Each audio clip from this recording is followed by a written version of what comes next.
ಮಂಗಳೂರು ಗೋಲಿಬಾರಲ್ಲಿ ಮೃತಪಟ್ಟವರ ಕುಟುಂಬಗಳಿಗೆ ಪರಿಹಾರ ಕೊಡುವ ವಿಚಾರದಲ್ಲಿ ಪಾಲಿಟಿಕ್ಸ್ ಶುರುವಾಗಿದೆ.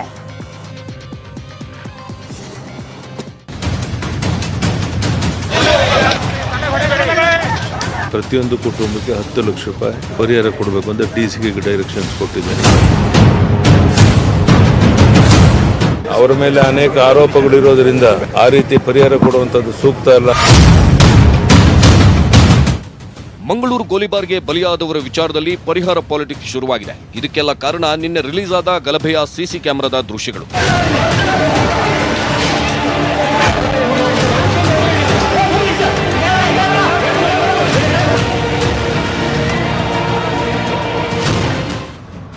ಗೋಲಿಬಾರ್ ಬಳಿಕ ಮೃತರ ಕುಟುಂಬಕ್ಕೆ ಸಾಂತ್ವನ ಹೇಳಿದ್ದ ಸಿಎಂ ಯಡಿಯೂರಪ್ಪ ಮೃತರ ಕುಟುಂಬಕ್ಕೆ ತಲಾ 10 ಲಕ್ಷ ರೂಪಾಯಿ ಪರಿಹಾರ ಕೊಡೋದಾಗಿ ಘೋಷಿಸಿದ್ರು. ಆದರೆ ನಿನ್ನೆಯ ಗಲಭೆ ದೃಶ್ಯಗಳನ್ನ ನೋಡಿದ ಮೇಲೆ ಉಲ್ಟಾ ಹೊಡೆದಿದ್ದಾರೆ. ಮಂಗಳೂರಲ್ಲಿ ಬೇಕಂತಲೇ ಗಲಭೆ ಮಾಡಿದ್ದಾರೆ. ಅಪರಾಧಿಗಳ ಕುಟುಂಬಕ್ಕೆ ಯಾಕೆ ಪರಿಹಾರ ಕೊಡಬೇಕು? 1 ರೂಪಾಯಿನೂ ಕೊಡಲ್ಲ, ತನಿಖೆ ನಡೆಯಲಿ, ಆಮೇಲೆ ನೋಡೋಣ ಎಂದಿದ್ದಾರೆ. ಪ್ರತಿಯೊಂದು ಕುಟುಂಬಕ್ಕೆ 10 ಲಕ್ಷ ರೂಪಾಯಿ ಪರಿಹಾರ ಕೊಡಬೇಕು ಅಂತ ಡಿಸಿಗೆ ಡೈರೆಕ್ಷನ್ಸ್ ಕೊಟ್ಟಿದ್ದೇನೆ. ಇವತ್ತು ಅವ್ರಿಗೆ ಹಣ ಪಾವತಿ ಮಾಡ್ತಾರೆ. ಅವರ ಮೇಲೆ ಅನೇಕ ಆರೋಪಗಳಿರೋದ್ರಿಂದ ಅವರೇ ಅಪರಾಧಿಗಳು ಅನ್ನುವಂಥದ್ದು ಸಾಬೀತಾಗ್ತಿರೋ ಈ ಸಂದರ್ಭದಲ್ಲಿ ಆ ರೀತಿ ಪರಿಹಾರ ಕೊಡುವಂಥದ್ದು ಸೂಕ್ತ ಅಲ್ಲ ಅಂತ ಎಲ್ಲರ ಅಭಿಪ್ರಾಯ ಇದೆ. ಹಾಗಾಗಿ ಇನ್ನು ನಾವು ಆ ಬಗ್ಗೆ ಅಂತಿಮ ತೀರ್ಮಾನವನ್ನು ತಗೊಂಡಿದ್ದೇವೆ. ಅಪರಾಧಿಗಳಿಗೆ ಪರಿಹಾರ ಕೊಡಲ್ಲ ಅಂತ ಸಿಎಂ ಹೇಳಿದ್ದಕ್ಕೆ ಹೆಚ್ಚು ಕಮ್ಮಿ ಇಡೀ ಬಿಜೆಪಿ ನಾಯಕರೇ ತಲೆಯಾಡಿಸುತ್ತಿದ್ದಾರೆ. ಆದ್ರೆ ಸಿಎಂರಿಂದ ಈಗಾಗಲೇ ಸ್ವಲ್ಪ ಅಂತರ ಕಾಯ್ದುಕೊಂಡಿರೋ ಆರೋಗ್ಯ ಸಚಿವ ಶ್ರೀರಾಮುಲು ಮಾತ್ರ ಪರಿಹಾರ ಕೊಡಬೇಕು ಎಂದಿದ್ದಾರೆ. ವಿಚಾರಣೆ ಮಾಡಿ ಕೊಡಬೇಕು ಅನ್ನುವಂಥ ಚಿಂತನೆ ಮಾತ್ರ ಅದರಲ್ಲಿದೆ, ಬಿಟ್ಟರೆ ಏನೂ ಇಲ್ಲ. ಶೀಘ್ರವಾಗಿ ತನಿಖೆ ಮಾಡಬೇಕು ಅನ್ನುವಂಥ ಆಜ್ಞೆಯನ್ನು ಕೂಡ ಮಾಡಿದ್ದೇವೆ. ಆದ ತಕ್ಷಣ ನಿರಾಪರಾಧಿ ಆದರೆ ಕೊಡ್ತೀವಿ, ಅದರಲ್ಲಿ ಏನು ಪ್ರಶ್ನೆ. ಅವರೇ ಅಪರಾಧಿಗಳಾದ್ರೆ ಅವರಿಗೆ ಪರಿಹಾರ ಕೊಡುವಂತ ಪರಿಸ್ಥಿತಿ ಎಲ್ಲಿ ನಿರ್ಮಾಣ ಆಗುತ್ತೆ? ಅದಕ್ಕಾಗಿ ಅವರ ಅಪರಾಧಿಗಳು ಅವರು ಅಲ್ಲಿ ಯಾಕೆ ಬಂದಿದ್ರು ಅನ್ನೋದ್ರ ಬಗ್ಗೆ ಸಮಗ್ರವಾದಂತ ತನಿಖೆ ಆಗಬೇಕಾಗಿದೆ. ತನಿಖೆ ಆದ್ಮೇಲೆ ಇದರ ಬಗ್ಗೆ ಯೋಚನೆ ಮಾಡಬೇಕು. ಆ ತನಿಖೆಯಿಂದ ಏನು ಆದೇಶ ಹೊರಗಡೆ ಬರ್ತದನ್ನು ನೋಡಿಕೊಂಡು 100% ಅವ್ರು ಯಾರು ಸತ್ತಿದಾರೋ ಅವ್ರಿಗೆ ಪರಿಹಾರ ಅಂತ ಕೊಡಲೇಬೇಕು. ಅದರಲ್ಲಿ ಬೇರೆ ಮಾತೇನಿಲ್ಲ. ಗುಂಡೇಟಿಗೆ ಬಲಿಯಾದವರಿಗೆ ಪರಿಹಾರ ಕೊಡಲ್ಲ ಅಂತ ಸರ್ಕಾರ ಉಲ್ಟಾ ಹೊಡೆದ್ರೆ ಹಣಕ್ಕಿಂತ ಜೀವ ಮುಖ್ಯ ಎಂದಿದೆ ಕಾಂಗ್ರೆಸ್. ಅವರೇನು ಕೊಡಬೇಕು? ನಾವೇ ಬೇಕಾದ್ರೆ 10 ಕೋಟಿ ರೂಪಾಯಿ ಕಲೆಕ್ಟ್ ಮಾಡಿ ಕೊಡ್ತೀವಿ ಅಂದಿದೆ ಕಾಂಗ್ರೆಸ್. 10 ಲಕ್ಷ ಕೊಡೋರು ಬಹಳಷ್ಟು ಜನ ಇದ್ದಾರೆ. 10 ಕೋಟಿ ಕೊಡ್ತೀವಿ ಬೇಕಾರೆ ಕಲೆಕ್ಟ್ ಮಾಡಿ, ಜೀವ ವಾಪಸ್ ಕೊಟ್ಬಿಡಿ ಅಂತ ಹೇಳಿ. ಆದ್ರೆ ಸರ್ಕಾರ ಈ ರೀತಿ ಏನು ಇವ್ರ ಮನಸ್ಥಿತಿ ಇದೆ, ಈ ರೀತಿ ಏನು ನಿರ್ಧಾರಗಳನ್ನು ತಗೋತಾರೆ, ಸರಿಯಾದದಂತಲ್ಲ. ಇನ್ನೊಂದು ಪರಿಹಾರ ಕೊಡ್ತಾ ಅಂತ ಹೇಳ್ತಾರೆ, ಇವತ್ತು ಬಂದು ಕೊಡುದಿಲ್ಲ ಅಂತ ಹೇಳ್ತಾರೆ. ಹಾಗಾದ್ರೆ ಪಕ್ಷದ ಕಾರ್ಯಕರ್ತರ ಮಾತು ಕೇಳಿ ಇವತ್ತು ಸರ್ಕಾರ ನಡೆಸುದ? ಇವರು ಕರ್ನಾಟಕ ರಾಜ್ಯದ ಮುಖ್ಯಮಂತ್ರಿ, ಅದು ಬಿಜೆಪಿಯ ಕಾರ್ಯಕರ್ತರ ಮುಖ್ಯಮಂತ್ರಿ ಅಂತ ಹೇಳ್ಬೇಕಾದ್ರೆ. ಇನ್ನು ಮಾಜಿ ಸಿಎಂ ಸಿದ್ದರಾಮಯ್ಯ ಟ್ವೀಟ್ ಮಾಡಿದ್ದು, ಮೃತರ ಕುಟುಂಬಕ್ಕೆ ಪರಿಹಾರ ಕೊಡುವ ವಿಚಾರದಲ್ಲಿ ಚುನಾಯಿತ ಸರ್ಕಾರವೊಂದು ಇಷ್ಟು ಅಮಾನವೀಯ, ಕ್ರೂರಿ, ಕೋಮುವಾದಿ ಆಗಬಾರದು. ಮಂಗಳೂರು ಗಲಭೆಯಲ್ಲಿ ಸತ್ತವರಿಗೆ ಪರಿಹಾರ ಇಲ್ಲ ಎಂದು ಹೇಳಿರುವ ಬಿಎಸ್ವೈ ನಿರೀಕ್ಷೆಯಂತೆ ತನಿಖೆಯ ಮೊದಲೇ ತೀರ್ಪು ನೀಡಿದ್ದಾರೆ ಎಂದು ಕಿಡಿಕಾರಿದ್ದಾರೆ. ಕುಮಾರಸ್ವಾಮಿ ಕೂಡ ಟ್ವೀಟ್ ಮಾಡಿ ಕಿಡಿಕಾರಿದ್ದಾರೆ. Bureau report, news 18 Kannada. ಇನ್ನು ಸಿಎಂ ಯಡಿಯೂರಪ್ಪಗೆ ಸಚಿವ ಶ್ರೀರಾಮುಲು ಕನಸಲ್ಲೂ ಕಾಡ್ತಿರುವಂತೆ ಕಾಣ್ತಾ ಇದೆ. ಯಾಕಂದ್ರೆ ವಾಲ್ಮೀಕಿ ಸಮುದಾಯಕ್ಕೆ %7.5 ಮೀಸಲಾತಿ ಹೆಚ್ಚಿಸದಿದ್ರೆ ರಾಜೀನಾಮೆ ಕೊಡೋ ಮಾತಾಡಿದ್ದಾರೆ. ತಾವೊಬ್ಬರೇ ಅಲ್ಲ, ವಾಲ್ಮೀಕಿ ಸಮುದಾಯದ ಎಲ್ಲಾ ಶಾಸಕರು ರಾಜೀನಾಮೆ ನೀಡಬೇಕಾಗಬಹುದು. ನಮ್ಮ ಮಠಾಧೀಶರ ಹೇಳಿಕೆಗೆ ನಾವು ಬದ್ಧ ಅಂದಿದ್ದಾರೆ. ಅಲ್ಲದೆ ಮತ್ತೆ ಡಿಸಿಎಂ ಆಗುವ ಆಸೆಯನ್ನ ಬಚ್ಚಿಟ್ಟಿದ್ದಾರೆ.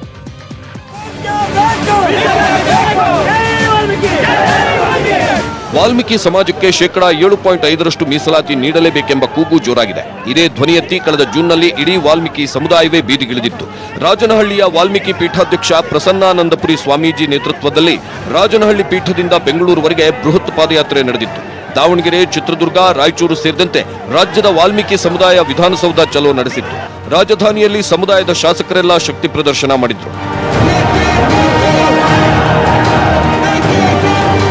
ಇಷ್ಟೆಲ್ಲ ಪ್ರತಿಭಟನೆ ನೋಡಿದ ಅಂದಿನ ದೋಸ್ತಿ ಸರ್ಕಾರ ಮೀಸಲಾತಿ ಬಗ್ಗೆ ಪರಿಶೀಲನೆ ಮಾಡುವುದಾಗಿ ಹೇಳಿತ್ತು. ಇದೀಗ ಮತ್ತೆ ಮೀಸಲಾತಿ ಕಿಚ್ಚು ಹೆಚ್ಚಾಗಿದೆ.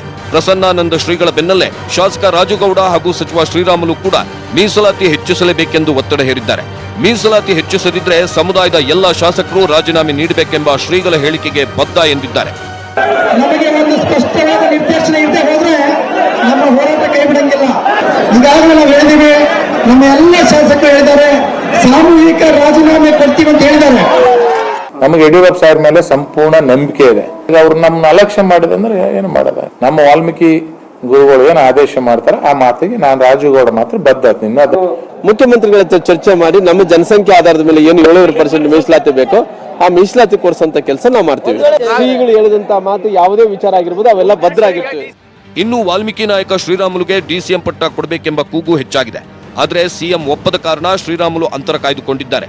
ಆದ್ರೂ ಮತ್ತೆ ಡಿಸಿಎಂ ಕುರ್ಚಿ ಆಸೆ ಬಿಚ್ಚಿಟ್ಟಿದ್ದಾರೆ. ಅಲ್ಲ, ಜನರ ನಿರ್ಧಾರ ಇದೆ, ಜನರ ಅಭಿಪ್ರಾಯ ಇದೆ. ಅಲ್ಲ, ಜನರ ಅಭಿಪ್ರಾಯವನ್ನು ಪಕ್ಷ ಅಕ್ಸೆಪ್ಟ್ ಮಾಡ್ಕೋಬೇಕಾಗುತ್ತೆ. ಪಕ್ಷ ಏನ್ ತೀರ್ಮಾನ ತಗೊಂಡು ಮುಂದೆ ನೋಡೋಣ. ಒಂದ್ ಕಡೆ ವಾಲ್ಮೀಕಿ ಸಮುದಾಯಕ್ಕೆ ಮೀಸಲಾತಿ ಹೆಚ್ಚಳ, ಇನ್ನೊಂದ್ ಕಡೆ ವಾಲ್ಮೀಕಿ ಲೀಡರ್ ಶ್ರೀರಾಮುಲುಗೆ ಡಿಸಿಎಂ ಪಟ್ಟ. ಇವೆರಡೂ ಸವಾಲನ್ನ ಸಿಎಂ ಹೇಗೆ ನಿಭಾಯಿಸುತ್ತಾರೆ ಅಂತ ಕಾದು ನೋಡಬೇಕು. Bureau report, news 18 Kannada. ಇನ್ನು ಜೆಡಿಎಸ್ ಪಕ್ಷದಲ್ಲಿ ಕುಟುಂಬದ್ದೇ ದರ್ಬಾರ್ ಕಾರುಬಾರು. ಕುಟುಂಬ ಹೇಳಿದ್ದೇ ಪಕ್ಷದ ರೂಲ್ಸ್ ಅನ್ನೋದು ಎಲ್ರಿಗೂ ಗೊತ್ತಿರೋ ನಗ್ನ ಸತ್ಯ. ಅಧಿಕಾರ ಇದ್ದಾಗ ಒಂದು ಕಡ್ಡಿ ಅಲ್ಲಾಡೋಕ್ಕೂ ಕುಟುಂಬದ ಒಪ್ಪಿಗೆ ಬೇಕೇ ಬೇಕು. ಸೋಲಿನ ಬಳಿಕವೂ ಕುಟುಂಬ ರಾಜಕಾರಣ ಯಥಾಸ್ಥಿತಿಯಾಗಿರುತ್ತೆ. ಇದೇ ಕುಟುಂಬ ರಾಜಕಾರಣದಿಂದ ಪಕ್ಷ ಅವನತಿಯತ್ತ ಸಾಗ್ತಾ ಇದೆ. ಆದ್ರೆ ಇನ್ ಮುಂದೆ ಕುಟುಂಬ ರಾಜಕಾರಣ ಇರಲ್ವಂತೆ. ದೇವೇಗೌಡ್ರೆ ಇಂಥದ್ದೊಂದು ನಿರ್ಧಾರಕ್ಕೆ ಬಂದಿದ್ದಾರೆ ಎನ್ನಲಾಗಿದೆ. ಅದಕ್ಕೆ ಕಾರಣ ಯಾರು? ಈ ರಿಪೋರ್ಟ್ ನೋಡಿ.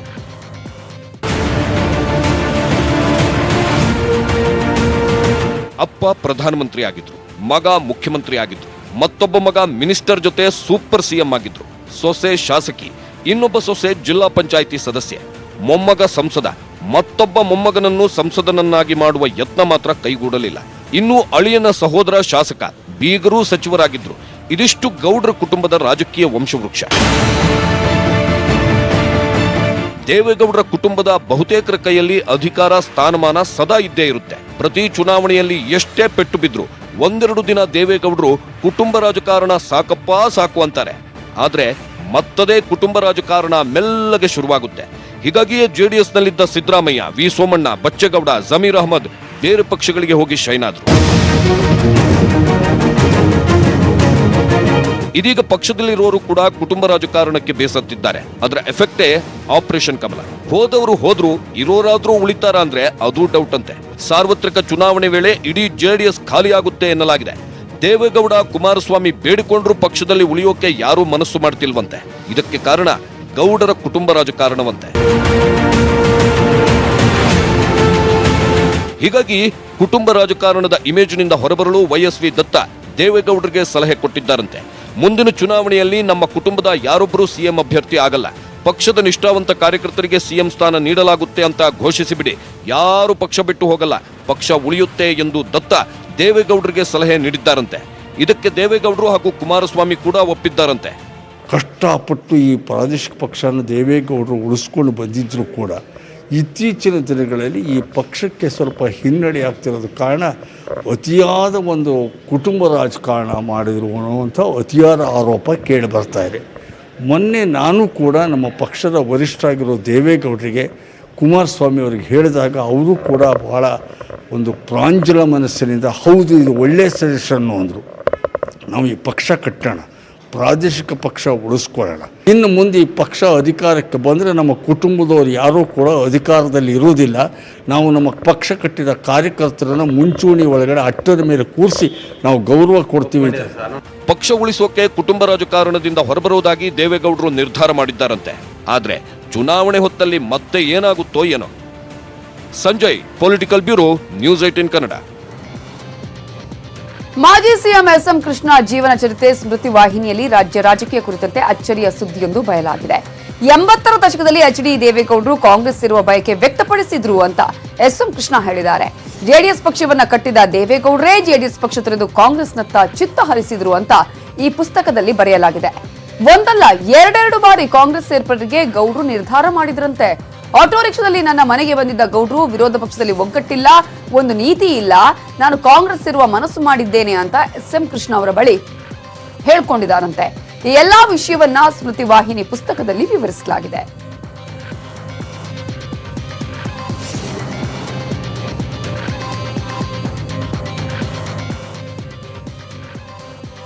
ದೇಶದ ನೀರಿನ ಬವಣೆಗೆ ಬ್ರೇಕ್ ಹಾಕೋದಕ್ಕೆ ಕೇಂದ್ರ ಸರ್ಕಾರ ದಿಟ್ಟ ಹೆಜ್ಜೆ ಇಟ್ಟಿದೆ. ಅದರಲ್ಲೂ ಅಂತರ್ಜಲ ವೃದ್ಧಿಸಿ ರೈತರ ಬಾಳನ್ನ ಇನ್ನಷ್ಟು ಹಸನ ಮಾಡೋದಕ್ಕೆ ಮೋದಿ ಸರ್ಕಾರ ಹೊಸ ಯೋಜನೆಗೆ ಚಾಲನೆ ಕೊಟ್ಟಿದೆ. ಮಾಜಿ ಪ್ರಧಾನಿ ದಿವಂಗತ ಅಟಲ್ ಬಿಹಾರಿ ವಾಜಪೇಯಿ ಅವರ 95ನೇ ಜನ್ಮದಿನದ ನಿಮಿತ್ತ ಅವರ ಹೆಸರಲ್ಲೇ ಅಟಲ್ ಭೂಜಲ್ ಯೋಜನೆ ಜಾರಿಗೊಳಿಸಿದ್ದಾರೆ.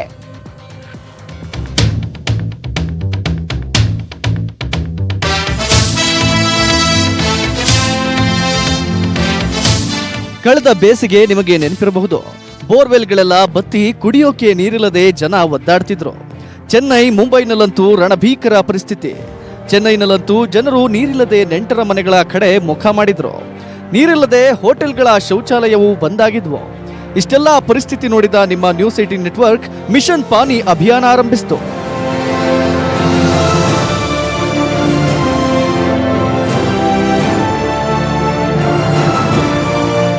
ಅಂತರ್ಜಲ ಕುಸಿಯುತ್ತಿರೋ ಈ ಕಾಲದಲ್ಲಿ ದೇಶದ ಬೆನ್ನೆಲುಬು ರೈತರ ಅಭಿವೃದ್ಧಿಗೆ ಕೇಂದ್ರ ಸರ್ಕಾರ ಮಹತ್ವದ ಹೆಜ್ಜೆ ಇಟ್ಟಿದೆ. ಕರ್ನಾಟಕ ಸೇರಿದಂತೆ 7 ರಾಜ್ಯಗಳಿಗೆ ವರದಾನವಾಗಲಿರುವ ಮತ್ತು ಅಂತರ್ಜಲ ವೃದ್ಧಿಸುವ, ರೈತರ ಆದಾಯ ಹೆಚ್ಚಿಸುವ ಅಟಲ್ ಭೂ ಜಲ ಯೋಜನೆಗೆ ಪ್ರಧಾನಿ ನರೇಂದ್ರ ಮೋದಿ ಚಾಲನೆ ನೀಡಿದ್ದಾರೆ. ನವದೆಹಲಿಯ ವಿಜ್ಞಾನ ಭವನದಲ್ಲಿ ನಡೆದ ಕಾರ್ಯಕ್ರಮದಲ್ಲಿ ರಿಮೋಟ್ ಬಟನ್ ಒತ್ತುವ ಮೂಲಕ ಮೋದಿ ಯೋಜನೆಗೆ ಚಾಲನೆ ನೀಡಿದರು.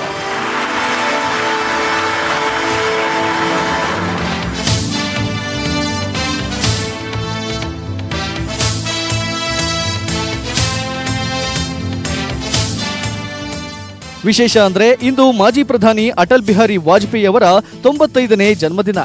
ಹೀಗಾಗಿ ಈ ಯೋಜನೆಗೆ ಅಟಲ್ ಭೂಜಲ್ ಯೋಜನೆ ಅಂತ ಹೆಸರಿಟ್ಟು ಅಟಲ್ ಜಿ ಅವರನ್ನ ಮೋದಿ ಸ್ಮರಿಸಿದ್ದಾರೆ. ಅಟಲ್ ಜಲ್ ಯೋಜನಾ में सबसे बड़ी जिम्मेदारी हम सब नागरिकों की है, हम सब किसानों की है. हम सब मिलकर के जितना अच्छा काम करेंगे उससे गांव का तो भला होगा ही, ಗ್ರಾಮ ಪಂಚಾಯತೋं का भी भला होगा. ದೇಶದಲ್ಲಿ ಎಲ್ಲೆಲ್ಲಿ ಅಂತರ್ಜಲ ಕಡಿಮೆ ಇದೆ ಅಲ್ಲೆಲ್ಲ ಕೆರೆ ಕಟ್ಟೆ ನಿರ್ಮಾಣ ಮಾಡಿ ನೀರಿನ ಶೇಖರಣೆ ಮಾಡಿ ಅಂತರ್ಜಲ ಹೆಚ್ಚಿಸೋದು, ರೈತರ ಆದಾಯ ಹೆಚ್ಚಿಸೋದು ಈ ಯೋಜನೆಯ ಉದ್ದೇಶ. 6,000 ಕೋಟಿ ಮೊತ್ತದ ಈ ಯೋಜನೆಯಿಂದ 78 ಜಿಲ್ಲೆಗಳ 8,300 ಗ್ರಾಮಗಳಲ್ಲಿ ಅಂತರ್ಜಲ ವೃದ್ಧಿಸಲಾಗುತ್ತೆ. ಇನ್ನು ಜಲಜೀವನ್ ಮಿಷನ್ ಯೋಜನೆ ಮೂಲಕ 2024ರ ವೇಳೆಗೆ 15 ಕೋಟಿ ಮನೆಗಳಿಗೆ ಬೋರ್ವೆಲ್ ನೀರು ಒದಗಿಸುವ ಉದ್ದೇಶವಿದೆ ಅಂದ್ರು ಮೋದಿ. अटल जल योजना हो या फिर जल जीवन मिशन से जुड़ी गाइडलाइंस, ये 2024 तक देश के हर घर तक जल पहुंचाने के संकल्प को सिद्ध करने में एक बड़ा कदम है. ಇನ್ನು ವಾಜಪೇಯಿ ಹೆಸರಿನ ಮತ್ತೊಂದು ಯೋಜನೆಯ ಬಗ್ಗೆ ಪ್ರಧಾನಿ ಪ್ರಸ್ತಾಪಿಸಿದರು. ಹಿಮಾಚಲ ಪ್ರದೇಶವನ್ನ ಲಡಾಖ್ ಮತ್ತು ಜಮ್ಮು ಕಾಶ್ಮೀರಕ್ಕೆ ಸಂಪರ್ಕಿಸುವ ರೋಹ್ಟಾಂಗ್ ಸುರಂಗ ಮತ್ತು ಮನಾಲಿಯನ್ನ ಲೇಹ್ನೊಂದಿಗೆ ಸಂಪರ್ಕಿಸುವ ಸುರಂಗಕ್ಕೂ ಅಟಲ್ ಜಿ ಹೆಸರಿಡುವುದಾಗಿ ಹೇಳಿದರು. ಇನ್ನು ಉತ್ತರ ಪ್ರದೇಶದಲ್ಲಿ ನಿರ್ಮಾಣವಾಗಿರೋ 25 ಅಡಿ ಎತ್ತರದ ಅಟಲ್ ಜಿ ಪ್ರತಿಮೆಯನ್ನು ಮೋದಿ ಅನಾವರಣಗೊಳಿಸಿದರು.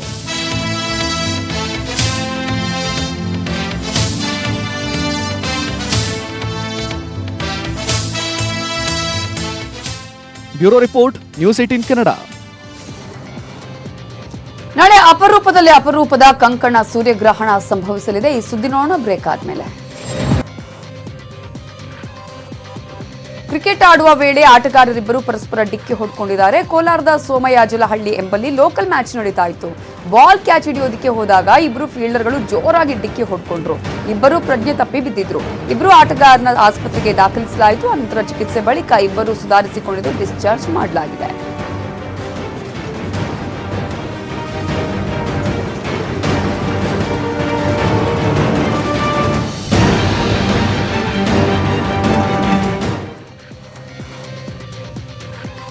ಮಾಜಿ ಕ್ರಿಕೆಟಿಗ ಮಾಸ್ಟರ್ ಬ್ಲಾಸ್ಟರ್ ಸಚಿನ್ ತೆಂಡೂಲ್ಕರ್ ಅವರಿಗೆ ಒದಗಿಸಲಾಗಿರುವ ಎಕ್ಸ್ ದರ್ಜೆಯ ಭದ್ರತೆಯನ್ನು ಹಿಂಪಡೆಯುವುದಕ್ಕೆ ಮಹಾರಾಷ್ಟ್ರ ಸರ್ಕಾರ ನಿರ್ಧರಿಸಿದೆ. ಸಚಿನ್ ಅವರ ಭದ್ರತೆಯನ್ನು ಪರಿಶೀಲಿಸಿದ ರಾಜ್ಯ ಪೊಲೀಸ್ ಉನ್ನತಾಧಿಕಾರಿಗಳ ಸಮಿತಿ ಅವರಿಗೆ ಒದಗಿಸಿರುವ ಎಕ್ಸ್ ದರ್ಜೆ ಭದ್ರತೆಯನ್ನು ಹಿಂಪಡೆಯುವುದಕ್ಕೆ ನಿರ್ಧಾರ ಮಾಡಿದ್ದು 24 ಗಂಟೆಗಳ ಪೊಲೀಸ್ ಭದ್ರತೆ ವಾಪಸ್ ಪಡೆದರು. ಸಚಿನ್ ಪ್ರವಾಸದ ವೇಳೆ ಬೆಂಗಾವಲು ಭದ್ರತೆ ನೀಡಲಾಗುತ್ತೆ. ಇನ್ನು ಶಿವಸೇನಾ ನಾಯಕ ಮುಖ್ಯಮಂತ್ರಿ ಉದ್ಧವ್ ಠಾಕ್ರೆ ಪುತ್ರ ಆದಿತ್ಯ ಠಾಕ್ರೆಗೆ ಝಡ್ ವರ್ಗದ ಭದ್ರತೆ ಕಲ್ಪಿಸಲು ನಿರ್ಧರಿಸಲಾಗಿದೆ. ಈ ಹಿಂದಿದ್ದ Y+ ಭದ್ರತೆಯನ್ನು ಈಗ ಝಡ್ಗೆ ಏರಿಸಲಾಗಿದೆ.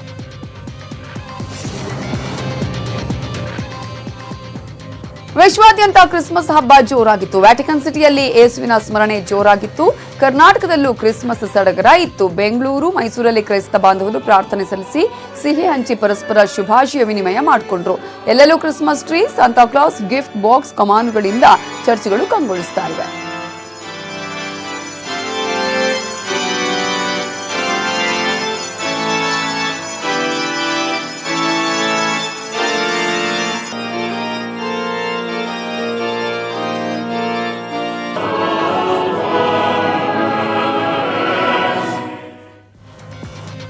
ಇದು ಇವತ್ತಿನ ಅಗ್ರ ರಾಷ್ಟ್ರೀಯ ವಾರ್ತೆ. ಈಗ ರಕ್ತ ಸಿಕ್ತ ಗ್ರಹಣ ಕತೆ ಕಾರ್ಯಕ್ರಮ ಪ್ರಸಾರವಾಗುತ್ತೆ, ತಪ್ಪದೆ ನೋಡಿ. ನೋಡ್ತಾ ಇರಿ ನ್ಯೂಸ್ 18 ಕನ್ನಡ. ಜಾಲ ನಮ್ಮದು, ಬಲ ನಿಮ್ಮದು.